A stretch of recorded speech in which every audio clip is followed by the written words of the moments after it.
রসিদ দেখানো হয়েছে, বাস্তবে কাউকেই কোনো সার্ভিস দেওয়া হয়নি। অবৈধ আর্থিক লেনদেনকে বৈধতার মোড়ক, প্রকৃত ব্যবসায়িক উদ্দেশ্য ছাড়া অ্যাকাউন্টে অর্থ স্থানান্তরের মাধ্যম হিসেবে কাজ সংস্থাটির। বিনেশের পালিয়ে যাওয়ার সম্ভাবনাও প্রবল ছিল। আদালতে এমনই দাবি করেছে কেন্দ্রীয় এজেন্সি এনফোর্সমেন্ট ডিরেক্টরেট। একেবারে এক্সক্লুসিভলি এই তথ্য জি24 ঘন্টার হাতে, আর কেউ আপনাদের এই তথ্য দিতে পারবে না। একেবারে জি24 ঘন্টা এক্সক্লুসিভ এই খবর। আরো বিস্তারিত অর্ণবাংশু নিয়োগী আমাদের প্রতিনিধি আমাদের জানাবেন। অর্ণবাংশু, কি খবর পাওয়া যাচ্ছে? ইডি ঠিক কি বললো?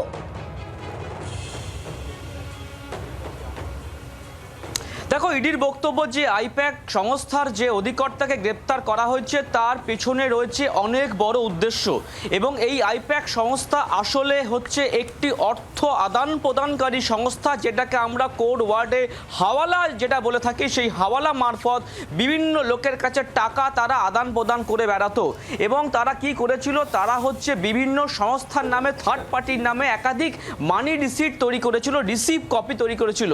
আসলে সেই সংস্থাগুলিকে কোনোভাবে কোনো সার্ভিস দেওয়াই হয়নি, এমনটাই তারা বলছেন। কারণ কি? কারণ হচ্ছে যে অনৈতিক বা বেআইনি আর্থিক লেনদেনকে নৈতিক বা লিগেল মোড়ক দেওয়ার জন্যই কিন্তু এই তৃতীয় কোম্পানিগুলির নামে এই রিসিট তৈরি করা হয়েছিল। দ্বিতীয়ত বলা হচ্ছে যে পরিমাণ অর্থ কোম্পানির অ্যাকাউন্টে এসেছে সেই কোম্পানির ব্যবসায়িক উদ্দেশ্যই ছিল না অতটা, এবং আসলে কোম্পানিটি অর্থ স্থানান্তরের জন্য একটি মাধ্যম হিসেবে ব্যবহার করা হয়েছে।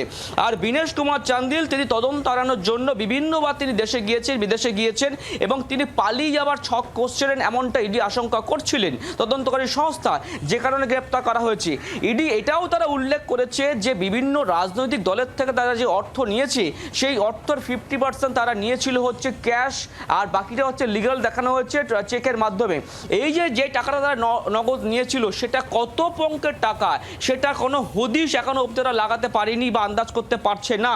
সেই কারণে তদন্তকারী সংস্থা চাইছে যে আরও থরলি ইনভেস্টিগেশন করতে, অর্থাৎ মানি ট্রেলটা ধরতে হবে যে এই পরিমাণ টাকাটা অনেক কোটি টাকা হতে পারে। বিভিন্ন রাজনৈতিক দল তারা তাদেরকে টাকা দিয়েছে, এবং যে উদ্দেশ্য ছিল যে অর্থ এদিক থেকে এখান থেকে ওখানে করা, সেই অ্যাকাউন্টগুলি কারা, সেই ব্যক্তিগুলি কারা, এই মানি ট্রেলটাকে ধরার চেষ্টা করছে ইডি। সেই কারণে তারা জিজ্ঞাসাবাদ শুরু করবে, তাই তারা 10 দিনের কাস্টডি চেয়েছিল, সেই কাস্টডি তারা পেয়ে গিয়েছে। অর্ণবাংশু, তুমি আমাদের সঙ্গে থাকো। অত্যন্ত গুরুত্বপূর্ণ এই আপডেট আপনাদের সামনে আমরা তুলে ধরছি। আপনারা জানেন কয়লা দুর্নীতি মামলা একেবারে বড় সড় ব্রেক থ্রু। আইপ্যাকের অন্যতম অধিকর্তা, তাকে গ্রেফতার করা হয়েছে ভিনেশ চান্দেল। 10 দিনের ইডি হেফাজত তার হয়েছে। রাতেই আইপ্যাক কর্তা ভিনেশ চান্দেলকে দিল্লির পাটিয়ালা হাউস কোর্টে পেশ করা হয়।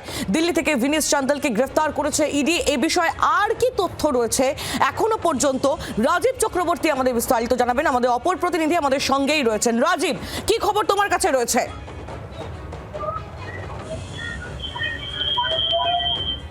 দেখো, ভিনেশ চান্দেলকে গতকাল রাতে গ্রেফতার করা হয় এবং রাতেই তাকে পাটিয়ালা হাউস কোর্টে পেশ করা হয়, এবং ভোর রাত পর্যন্ত সেখানে শুনানি চলে। ইডির তরফ থেকে দাবি করা হয়, তার কাছ থেকে নথি উদ্ধার হয়েছে এবং জানানো হয় যে এই কয়লা কেলেঙ্কারি, যেটি কিনা এর আগে 6 বছর আগের মামলা, সেই মামলায় বেশ কিছু নথি তাদের হাতে আসার পর তারা মানি ট্রেল খুঁজে পেয়েছে, অর্থ তছরূপের বিভিন্ন বিষয় সামনে এসেছে, এবং এক্ষেত্রে এই যে আইপ্যাক নামক সংস্থাটি, সেই সংস্থাটি একটি হাওয়ালার মাধ্যমে কালো টাকাকে সাদা করার একটা চক্র চালাতো, এবং সেক্ষেত্রে এখনো পর্যন্ত 50 কোটি টাকার এরকম তারা হদিশ পেয়েছে।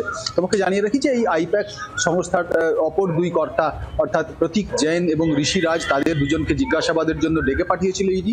তারা জানিয়েছে যে নির্বাচন প্রক্রিয়ায় তারা ব্যস্ত রয়েছেন, তারা যে কোম্পানি চালান তাই তাদের সময় লাগবে আরো কিছুটা, এবং তারা আফটার ইলেকশন তারা এসে দেখা করবেন এবং ইডির সঙ্গে কথা বলবেন। কিন্তু এর মধ্যেই গত 2 তারিখে ভিনেশ চান্দেলের বাড়িতে অভিযান চালিয়েছিল ইডি। তল্লাশি চালানোর পর বেশ কিছু নথি উদ্ধার হয়, এবং সেগুলি খতিয়ে দেখার পর ইডির তরফে মনে করা হয়েছে তাকে গ্রেফতার করা প্রয়োজন, এবং সেক্ষেত্রে শুধুমাত্র দেশের বিভিন্ন প্রান্তে নয়, বিদেশেও টাকা গিয়েছে। এটা একটা অত্যন্ত বড় অভিযোগ ইডির তরফ থেকে করা হচ্ছে যে বিদেশেও টাকা পাঠিয়ে দেওয়া হয়েছে, পাচার করা হয়েছে, এবং রাজনৈতিক নেতাদের টাকা, বিভিন্ন দুর্নীতির টাকা আইপ্যাকের মাধ্যমে ভিন দেশে পাঠানো হয়েছে এরকম অভিযোগ আসার পর বিচারক স্বাভাবিকভাবেই 10 দিনের জন্য তাকে রিমান্ডে দিয়েছেন এবং তাকে জিজ্ঞাসাবাদ করে আরো তথ্য উঠে আসবে বলে জানা যাচ্ছে।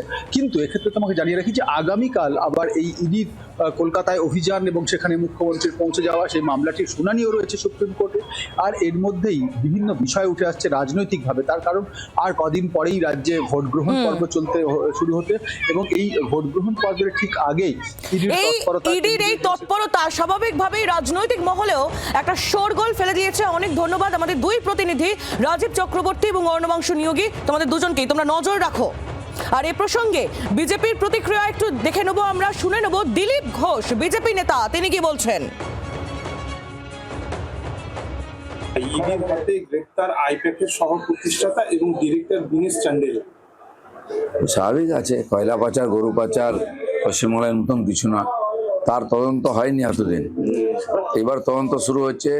আর এই অবৈধ টাকা রাজনীতি থেকে আরম্ভ করে ব্যবসা সব জায়গায় লাগছে, ফলে সমাজের মধ্যে একটা অব্যবস্থা তৈরি হয়েছে। আর ভয় দেখিয়ে ভোট নেওয়া, ইলেকশন জেতা, এইসব টাকা ব্যবহার হয়। বাংলার আওয়াজ, বাঙালির আবেগ, জি 24 ঘন্টা।